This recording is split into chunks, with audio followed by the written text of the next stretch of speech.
พร้อมมีผู้ทุนสั่งจะนำพ่อหน่อยเก็บเด้อพี่ปลาแต่ละดอยมาห่มเขาก่อนเกี่ยว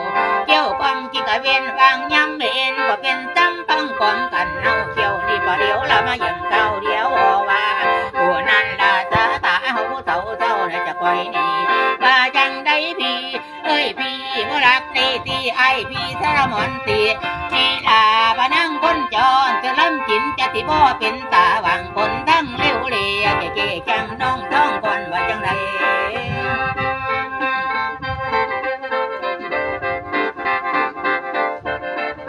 เอาเด้อพอดปลาทะเลที่เขาปลาไว้นาอันเด่นเนินพ่อเนื้อบ่ปลาตัวนั้นเขาปลาไว้นาผู้ตัวก็มาลาปลาดอยลงคอยมีดอยดงกันเรียนกันเป็นทอเป็นเรียนลางงอจะว่าเที่ยวดันจุงเดินนกดันเดินมีวันเดินโตไปยุ่งงังเงี้ยวกังตีแก้มกีฬาปลากันในบ้านน้องเขาต้องกองปลารกกันลากระทางของกะวันนี้นั่นจีบจับจันแจมจอแก้มจีบมีเด้อพ่อมีนี่ละก็เล่นเลี้ยวลีก็เล่นเลี้ยวลีก็ใจตัวไปทำต้นนี่ต้นตั้งไม่ตุ้มกันกินควายมีนี่ลานกล้วยติบเมาไหลตุนอันนี้น้องบ่อาณาพันได้พันเต็มอยู่ไปไหนโดบุกามันลงของกินยังกล้วยมีกล้วยมาให้ไปกากินกล้วยกองกดกอดกล้วยถอยเลี้ยวแถวนี้ตอนนั้นกาก็มาเลิกตาเอา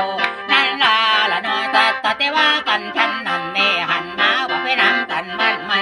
อันนี้ลาตะไตเพียน้องพากันวัดเดียนเดินตะไตพี่น้องพากันดุงเดินก็ป้าเดินไปเข้าไปสองคนถูกต้องคนที่สองคนเดินไปกวางพุงต้นแดนมีกะเล่นเลยไปเห็นหลงฟองลิ้นกะดีกันไหมไว้ให้ยอมเอาล่ะบัดนี้สิพัฒนาเรื่องยากให้พ่อแม่พี่อีหยังแน่ละตอกลิ่มใจไล่ขันกันยากหลายเป็นว่าท่านมีคนตายไปนิมนต์พระก็อยู่จังสี่ก็ยากหลาย